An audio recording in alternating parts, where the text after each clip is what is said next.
Okay, let's continue with number number 6. Which experiment did Pasteur use to disprove spontaneous generation? Letter A, anthrax vaccine experiment. B, swan neck plus experiment. C, rabies vaccine trial. D, fermentation of sugar experiment. Number 7. Pasteurization involves which process? A. Freezing food to kill microbes. Letter B. Heating food to destroy harmful microorganisms. Letter C. Exposing food to chemicals. D. Filtering liquids through charcoal. Number 8. From a chemical perspective, what happens during pasteurization? Letter A. Molecules break apart completely. B. Heat alters microbial enzymes and proteins. Letter C. Microbes grow faster at higher temperatures. D. Oxygen is removed from the liquid. Number 9. From a biological perspective, pasteurization is effective because A. It stops cells division of harmful microbes. B. It makes microbes grow stronger. C. It removes all microorganisms completely. D. It changes the DNA of food. Number 10. Which disease did Pasteur help prevent by developing a vaccine? A. Malaria. B. Smallpox. C. Rabies. D. Influenza. Number 11. Pasteur's research on anthrax was important because it A. showed microbes could be eliminated by antibiotics. B. Proved vaccination could stop diseases in animals. C. Introduced antibiotics into medicine. D. Demonstrated bloodletting was effective. Number 12. Pasteur's understanding of fermentation showed that yeast was A chemical compound, B. A living microorganism, C. A form of sugar, D. A virus. Number 13. Which of the following best explains Pasteur's impact on modern medicine? A. He combined chemistry and biology to prevent infections. B. He introduced surgery techniques. C. He discovered DNA. D. He proved the earth was round. Number 14. The rabies vaccines developed by Pasteur work by A. Killing all viruses in the body directly. B. Weakening the virus so the body could build immunity. C. Using antibiotics to fight the virus. D. Exposing patients to stronger strains of rabies.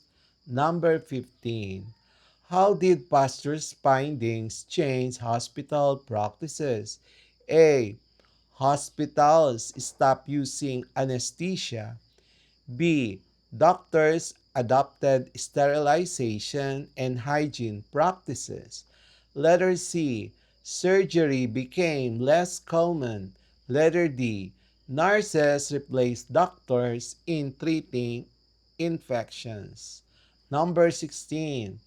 Which scientific method did Pasteur emphasize in his research? A. Guesswork and observation.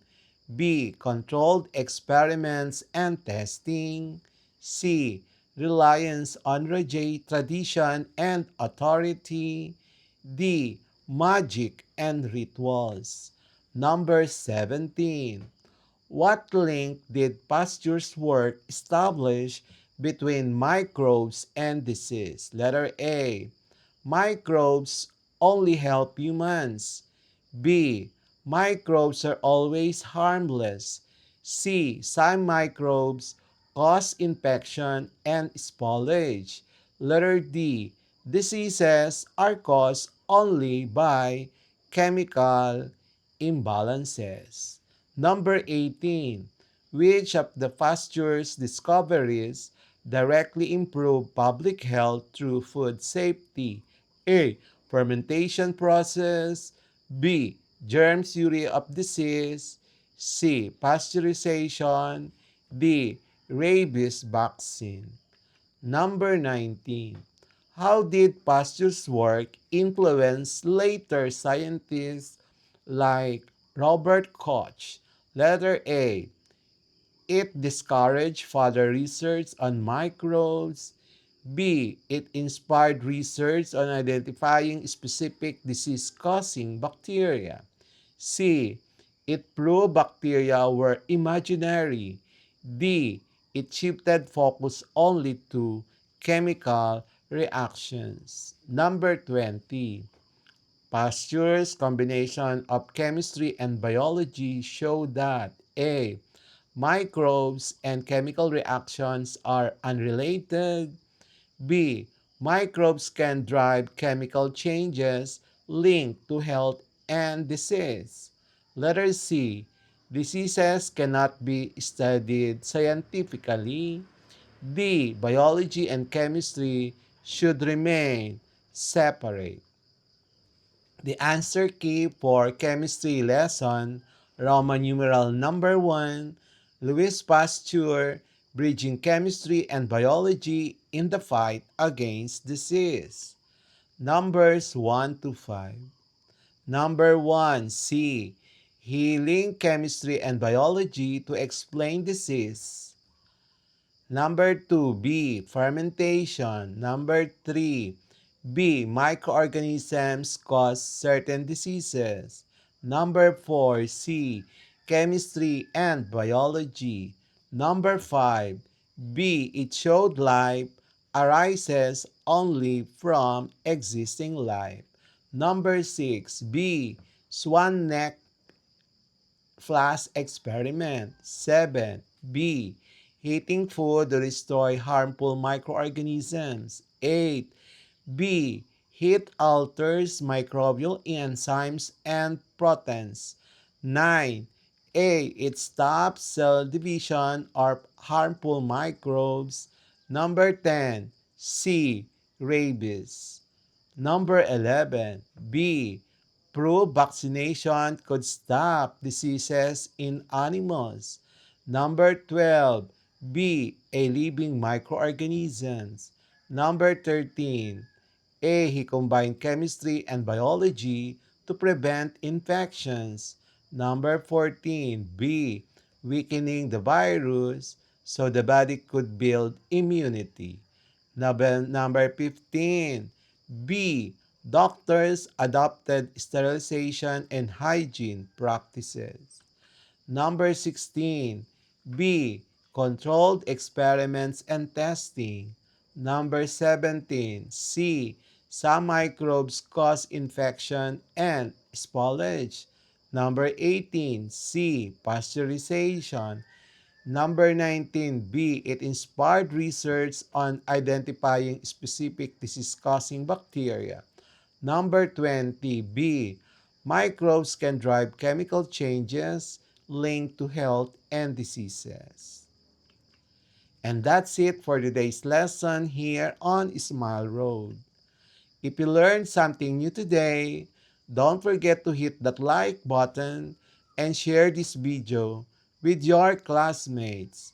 And make sure to subscribe and tap the notification bell so you'll be the first to know when a new lesson drops.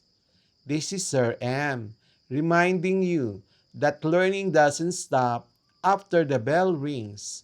Keep asking, keep exploring, and always walk the road of knowledge with a smile. Smile Road, where curiosity meets discovery. See you in our next lesson. Bye bye.